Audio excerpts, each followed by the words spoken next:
আসসালামু আলাইকুম। দেশ এবং প্রবাস থেকে যে যেখান থেকে দেখছেন, বিশ্বের সবচেয়ে পবিত্র নগরী মদিনা থেকে আপনাকে স্বাগতম। আমি মোহাম্মদ সোহাগ। ৩ বছর যাবৎ 5 স্টার হোটেল হাউসকিপিং ডিপার্টমেন্টে কাজ করছি। বর্তমানে আমি মদিনার একটি 5 স্টার হোটেলে হাউসকিপিং ডিপার্টমেন্টের ফ্লোর সুপারভাইজার। তো আ ৩ বছর যাবৎ আমি হাউসকিপিং ডিপার্টমেন্টে কাজ করছি। বিভিন্ন হোটেলে কাজ করেছি, অভিজ্ঞতা রয়েছে। তো সেই অভিজ্ঞতায় বর্তমানে আমি একজন ফ্লোর সুপারভাইজার। তো হাউসকিপিং ডিপার্টমেন্টে কিভাবে আপনি প্রবেশ করবেন, এই চাকরিটা কিভাবে আপনি পাবেন এবং চাকরিটা কতটা সাস্টেইনেবল, সেলারি কিরকম, কি সুযোগ সুবিধা রয়েছে, এইসব বিষয়ে আমি আপনাদের মাঝে কথা বলব আমার এই চ্যানেলে। তো সবাই ফলো দিয়ে পাশে থাকবেন ইনশাআল্লাহ। আমি চেষ্টা করব সাধ্যমতো আমার যতটুকু অভিজ্ঞতা আছে সেই সম্পর্কে আপনাদেরকে ধারণা দেওয়ার জন্য। তো হাউসকিপিং ডিপার্টমেন্টটা মূলত কি? কাজটা কি? কি করতে হয়? তো হাউসকিপিং ডিপার্টমেন্টের মূলত কাজ হচ্ছে হোটেলের 5 স্টার হোটেল হাউসকিপিং ডিপার্টমেন্টের মূল কাজ হচ্ছে আপনার রুম মেকিং করা এবং পুরা হাউস যেটা আছে বিল্ডিং সেটা ক্লিন রাখা। তো সেটা পাবলিক এরিয়া হতে পারে, গার্বেজ এরিয়া হতে পারে, সেটা হতে পারে রুম আ এবং যে সকল রুম হোটেলে যে সকল স্থান রয়েছে প্রত্যেকটা আ স্থান হাউসকিপিং ডিপার্টমেন্টের মাধ্যমে ক্লিন করা হয়। তো এই ডিপার্টমেন্টের উম আ মূল কাজ হচ্ছে রুম ক্লিন করা। তো রুম ক্লিন কিভাবে করবেন আপনি? আপনি এই কাজটা কতটুকু শিখার আছে, কি জানার আছে? তো হাউসকিপিং ডিপার্টমেন্টে রুম ক্লিন করতে হলে ১ম এ আসে বেড মেকিং। কিভাবে বেড তৈরি করতে হয়, বেডটা কিভাবে প্রস্তুত করতে হয় গেস্টের থাকার জন্য। তো এগুলা শিখাবো ইনশাআল্লাহ। আমি চেষ্টা করব আমার যতটুকু অভিজ্ঞতা আছে তার মাধ্যমে আপনাদেরকে জানানোর জন্য। তো হাউসকিপিং ডিপার্টমেন্টে আপনি সেলারি কিরকম পাবেন? কি সুযোগ সুবিধা রয়েছে?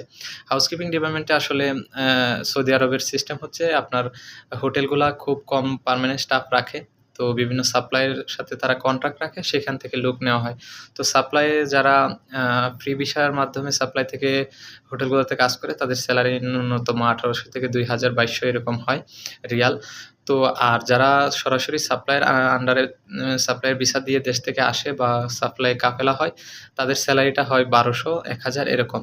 তো আসলে হাউসকিপিং ডিপার্টমেন্টে আপনার সেলারি ম্যাটার করে না। কারণ আপনি যখন 5 স্টার হোটেলে কাজ করবেন, যারা কাজ করে তারা জানে। তো 5 স্টার হোটেলে আপনার হয় কি যে প্রচুর পরিমাণে টিপস পাওয়া যায়। একটা ফ্লোরে যখন আপনি ১৫টা ২০টা রুমের দায়িত্ব পাবেন, ১৫টা ২০টা রুমের যে গেস্ট আপনাকে প্রতিনিয়তই আপনি যখন মেকআপ করবেন, তারা যখন চেক আউট হবে আপনাকে তারা টিপস দেয়। আপনি তাদেরকে স্যাটিসফাইড করতে পারলে অবশ্যই টিপস পাবেন।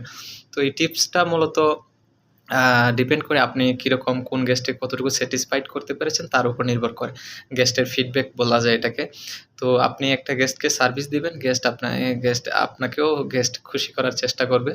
তো মূলত আপনার যখন সেলারিটা ১,০০০-১,২০০ হয় তখন দেখা যায় যে ১,০০০-১,২০০ আপনার প্রত্যেক মাসে টিপসও পাওয়া যায়। তো আমি দেখেছি 5 স্টার হোটেলে যারা কাজ করে প্রত্যেকেই আইফোন চালায়, প্রত্যেকের রুমে ল্যাপটপ থাকে। মানে খুবই ভালো একটা অবস্থানে থাকে। আর সুযোগ সুবিধা বলতে এখানে খাওয়া-দাওয়া তো আসলে ক্যাফটেরিয়াতে খানার ব্যবস্থা থাকে ৩ বেলায়।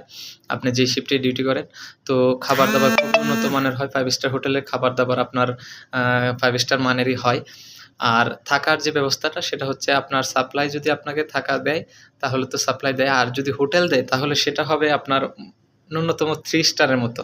আপনি যেখানে থাকবেন সেটা 3 স্টার লেভেলের থাকা হয়। তো বিভিন্ন হোটেল আ সাপ্লাই লোকদেরকেও প্রোভাইড করে তাদের অ্যাকোমোডেশন। তো অ্যাকোমোডেশন গুলা খুবই দারুণ হয়। আপনার থাকা খুবই সুন্দর হয়। তো আসলে পরিবেশটা এটা কাজের একটা পরিবেশ, সাস্টেইনেবল একটা কাজ। আপনি একবার শিখে গেলে এই কাজটা সারা পৃথিবীর যেকোনো জায়গায় করতে পারবেন। তো ইনশাআল্লাহ আমি আপনাদের মাঝে হাউসকিপিং ডিপার্টমেন্টের বিভিন্ন খুঁটিনাটি নিয়ে আলাপ করব। ধন্যবাদ সবাইকে। আসসালামু আলাইকুম।